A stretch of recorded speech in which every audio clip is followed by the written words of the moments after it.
الحمد لله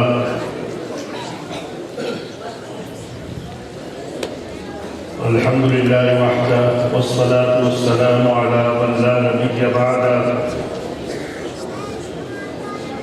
أما بعد أعوذ بالله من الشيطان الرجيم بسم الله الرحمن الرحيم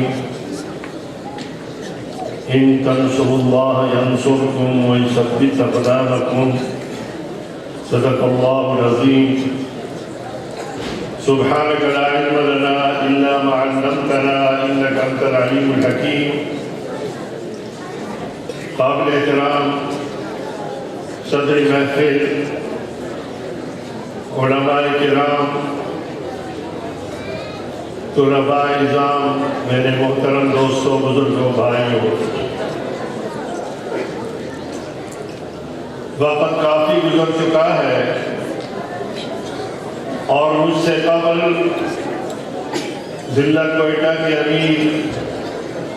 مولانا رفیق صاحب عبدالرحمن رفیق صاحب اور دیگر علماء مولانا مطیع اللہ صاحب نے تفصیلاً آپ سے بات کی ہے. میں بیماری کے باوجود آپ کی اس تقریب میں اس لیے حاضر ہوا کہ میرا فرض بنتا ہے کہ ان مدارس کے ان بانیوں میں خصوصاً حضرت مولانا محمد اشرف صاحب مرحوم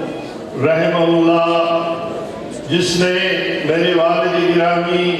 اور جامعہ مدینہ العلوم میں آ کر آپ جیسے ایک طالب کی حیثیت سے انہوں نے اپنے تدریس کا آغاز کیا اور پھر ان کو اسی جامعہ نے اور والد محترم نے دارالعلوم دیوبند بھیجا جہاں سے وہ فارغ ہو کر پھر جامعہ مدینہ العلوم میں استاد کی حیثیت سے تشریف لائے. آج ان کا ایک شجر ایک ایسا ثمربار شجر ایسا درخت جو آپ کے مدرسہ اشرفیہ کے حوالے سے آپ کے سامنے موجود ہے. اللہ تعالیٰ ان تمام اکابرین کے قبروں پر کروڑوں رحمتیں نازل فرمائے جنہوں نے ہمیں آنے کے بعد حضرت شیخ الہند کے اس مشن کے لیے جگہ جگہ انہوں نے مورچے بنائے مدارس بنائے تنظیمیں بنائی اور میدانی عمل میں باہر نکلے. آج اگر آپ دیکھیں گے تو آپ کے سامنے یہ جمعیت علماء اسلام کا صفدر روڈ پر کون سا یونٹ ہے؟ یہ یونٹ ہے شیخ الہند رحمہ اللہ کا. کون تھے شیخ الہند رحمہ اللہ؟ یہ وہ ذات تھے جو ایک چھوٹے سے درخت کے نیچے اپنے استاد کے حوالے سے جب وہ بیٹھے تھے اور استاد کا نام بھی محمود تھا اور شاگرد کا نام بھی محمود تھا اور اس شاگرد کے نے جو استاد سے پڑھا اور وہ شیخ الہند محمود الحسن صاحب بنے اور انہوں نے اس کفرستان میں جہاں پر انگریز قابض تھا جہاں پر ہندو اکثریت میں تھے وہاں پر انہوں نے علم بلند کیا اور انہوں نے صرف مدارس ہی نہیں بلکہ انہوں نے ایک خلافت کی تحریک چلائی اور مولانا عبید اللہ سندھی کو انہوں نے اپنا وزیر خارجہ بنا کر بھیجا. وہ کابل گئے ترکی گئے سعودی عرب گئے اور انہوں نے اپنا وہ پیغام سنایا اور انہوں نے اپنا ہیڈ کوارٹر قبائلی علاقے میں بنایا جو آج بھی قبائلی علاقے جو افغانستان کی سرحد کے اس طرف اور اس طرف ہے اس کو شیخ الہند نے اپنا ہیڈ کوارٹر بنایا. اور آج بھی آپ دیکھیں گے کہ اس طرف بھی قبائل کے اس طرف بھی قبائل کے اگر اسلام اور مسلمانوں کی کوئی حیثیت نظر آتی ہے اگر کوئی مسلمان نظر آتے ہیں جہاد کے جذبے سے بدخشان لوگ نظر آتے ہیں تو میرے محترم دوستو وہ یہی لوگ ہیں جو اس قبائل کی اس طرف بھی رہتے ہیں اور اس طرف بھی افغانستان میں رہتے ہیں۔ میں اپنی بات مختصر کر رہا ہوں، دل تو بہت چاہتا تھا کہ میں آپ سے بات کر سکوں، لیکن میں صرف اتنی سی بات کروں گا کہ آج جو ہمارے ساتھی طلباء یہاں بیٹھے ہیں، اس وقت پورے ملک میں خصوصاً کوئٹہ میں، بلوچستان میں، ہر گلی کوچے میں الحمدللہ دستار فضیلت اور ان کے سالانہ کارکردگی کو بتا رہے ہیں، قوم کے سامنے رکھ رہے ہیں۔ ایک سال میں ہم نے آپ کے دین کی، آپ کے بچوں کی تربیت کی کتنی خدمت کی ہے، وہ ہر مدرسہ آپ کے سامنے بات رکھ رہا ہے۔ صرف بچے اور بچیاں اس وقت حافظہ اور قاری اور علماء بن رہے ہیں، بلکہ اس سے بڑھ کر جو اصل بات یہ ہے کہ جس طرف بھی اگر آپ دیکھیں گے،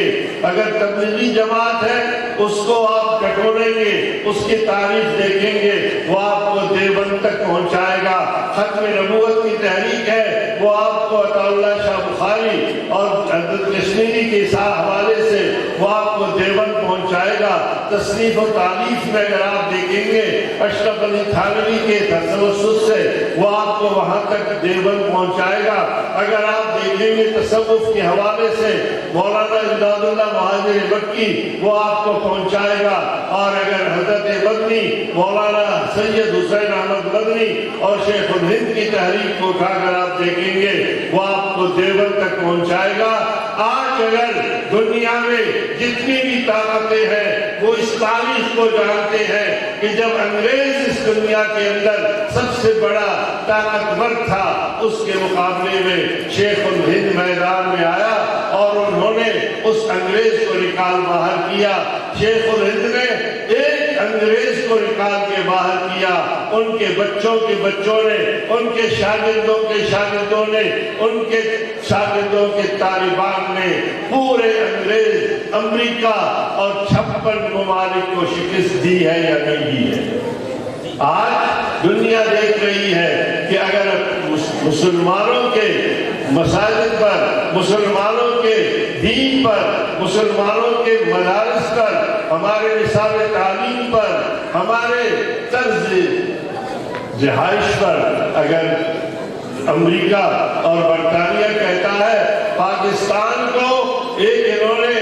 ایک ایسا ادارہ بنایا ہے FATF کے نام سے کہ اس میں وہ کہتے ہیں کوئی ایسا ممالک ملک جس میں دہشت گردوں کے ساتھ تعاون ہو، دہشت گردوں کو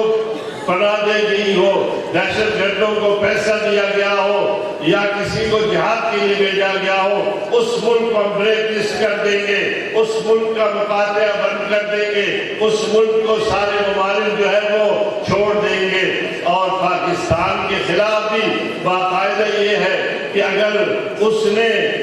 اپنے بلیک لسٹ سے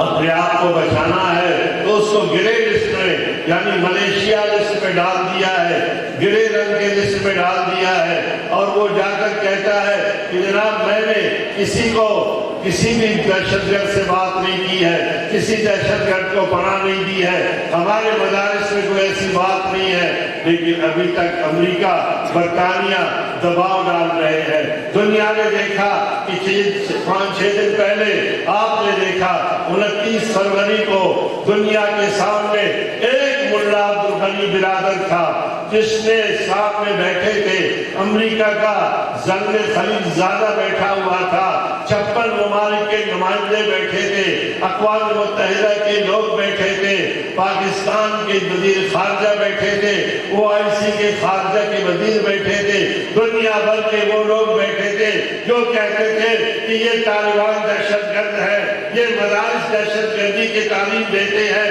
ان کو بند کیا جائے، ان کے نصاب کو ختم کیا جائے، ان کے نصاب کو تبدیل کیا جائے۔ لیکن دنیا نے دیکھا کہ ان طالبان نے، آپ کے بھائیوں نے، مدارس سے نکلنے والوں نے، داڑھی پگڑی والوں نے، شیخ الہند کے بچوں نے وہ کارنامہ کر دکھایا کہ آج دنیا دیکھتی رہی، اور ملا عبدالغنی برادر کے سامنے انہوں نے دستخط کر کے کہہ دیا کہ انتم الاعلون ان کنتم مؤمنین، تم ہمارا مقابلہ ہمارا باپ نہیں کر سکتے۔ آج دنیا کے سامنے یہ بات واضح ہو چکی ہے کہ جس طالب کو تم دہشت گرد کہتے تھے، اس طالب نے تمہارے سامنے وہ کارنامہ دکھایا۔ 40 سال گزر گئے، 20 سال انہوں نے سوویت یونین جیسے بڑی سپر طاقت کو کا مقابلہ کر کے اسے ٹکڑے ٹکڑے کر دیا، اور اب امریکہ بھی 19 سال 8 مہینے گزر چکے ہیں۔ 19 سال 8 مہینے کے بعد امریکہ بھی سوچ رہا تھا کہ اگر 20 سال پورے ہو گئے تو پھر میرا حشر بھی روس سے برا نہیں ہوگا، اور اس وقت ٹرمپ نے جا کر خود آدمی بھیجے اور پھر طالبان کے ساتھ صلح کیا ہے یا نہیں کیا۔ اس لیے میرے محترم دوستو، ہم یہ کہتے ہیں کہ جمعیت علماء اسلام کا جو موقف ہے، جمعیت علماء اسلام جو کہتی ہے وہ آج دنیا میں ثابت کر دیا ہے۔ ہم کہتے ہیں کہ ہمارے مدارس میں کہیں بھی کوئی تربیت موجود نہیں ہے، کہیں بھی ہم کسی کو ریفر کی تربیت نہیں دیتے، کسی کو بھی ہم جہاد کی تربیت نہیں دیتے۔ البتہ ہم وہ تمام چیزیں جو محمد رسول اللہ صلی اللہ علیہ وسلم نے اس امت کے لیے مختص کی ہیں، اس میں جہاد بھی فرض ہے۔ اور پھر عجیب بات ہے کہ جب روس کے خلاف جہاد کی ضرورت ہو تو ہماری فوج، امریکہ کی فوج، سعودی عرب کی فوج، ساری دنیا کی فوج کہتی ہے کہ جہاد ہونی چاہیے روس کے خلاف، اور جب وہ خود آ کر چوروں کی طرح داخل ہوئے تو پھر امریکہ اور ہماری فوج اور ہماری حکومت کہتے ہیں کہ نہیں، جو اپنے ملک سے، اپنے گھر سے ان امریکیوں کو اور ان کے بیٹوں کو اور ان کافروں کو نکالنا چاہتا ہے، اور اپنے ہاتھ سے، اپنے ہاتھ میں قوت پیدا کر کے نکالنا چاہتا ہے، وہ دہشت گرد ہے۔ میں آخری بات کہوں گا، ملا عبد الجلیل نے کہا جب سب سے پہلے امریکہ نے اپنے میزائل ڈالے اور ان کی جہاز آ کر بمباری کرنے لگے تو ملا عبد الجلیل اور دوسرے ساتھی ملے تھے، اس نے کہا کہ دعا کریں حافظ صاحب کہ یہ لوگ ہمارے ملک میں آ جائے، خود آ جائے، پھر ہم اس کو دیکھیں گے کہ ہم ان کا مقابلہ کس طرح کرتے ہیں۔ انہوں نے غلطی کی، روس کی طرح وہ آ گئے، افغانستان میں داخل ہو گئے، اور اس کے بعد ان کا حشر 19 سال 19.5 سال کے بعد یہ ہوا کہ انہوں نے معاہدے کے دستخط کیے۔ آج جتنی بھی صورتحال سامنے ہے اس میں انشاءاللہ تعالی ہمارا یہ مشن جو شیخ الہند نے قائم کی ہے اور جو گھر گھر موجود ہے، خصوصاً بلوچستان میں، خصوصاً صوبہ خیبر پختونخوا میں، افغانستان میں، یہ وہ لوگ ہیں جو فرزندان شیخ الہند ہیں، اور اس مشن کو ہم کامیاب رکھیں گے انشاءاللہ تعالی، اور یہ مدارس چلتے رہیں گے۔ یہ دستار یہ اب ان کے سروں پہ باندھی جا رہی ہے، یہ ہر جگہ ہوتا ہے۔ بلوچ سردار بن جاتا ہے، اس کے بیٹے کی دستار بندی ہوتی ہے، خان بن جاتا ہے صوبہ سرحد میں، اس کے بیٹے کی دستار بندی ہوتی ہے، اور اگر اس کے وارث کی دستار بندی ہوتی ہے، پنجاب میں چودھری چلا جاتا ہے، اس کے وارث کی دستار بندی ہوتی ہے، اور میرے دوستو سندھ میں کوئی وڈیرا اس دنیا سے رخصت ہوتا ہے، اس کی دستار بندی ہوتی ہے۔ ہاں، سارے دنیا کے لوگ ان کے وارثوں کی دستار بندی کرتے ہیں۔ آج گلی گلی پوچھا پوچھا اور اشرفیہ میں اور ہر مدرسے میں ان لوگوں کے سر پہ پگڑی باندھی جا رہی ہے جو محمد رسول اللہ صلی اللہ علیہ وسلم کے وارث ہیں۔ یہ پگڑی کس لیے باندھی جا رہی ہے؟ اس لیے باندھی جا رہی ہے، اس سر پہ باندھی جا رہی ہے، اور وہ اس بات کی دلیل ہے کہ جس کے سر پر یہ پگڑی باندھی جائے گی، خدا کی قسم وہ سر کٹ تو سکتا ہے لیکن کفر اور طاغوت کے سامنے جھک نہیں سکتا۔ یہی پریشانی ہے دنیا کو، یہی پریشانی ہے ان لوگوں کو جو ہمارا کسی بھی حوالے سے دنیا میں مقابلہ نہیں کر سکے۔ ہم آپ کو مبارکباد پیش کرتے ہیں اور اپنے نوجوان ان اساتذہ کو، خصوصاً مولانا اشرف صاحب کے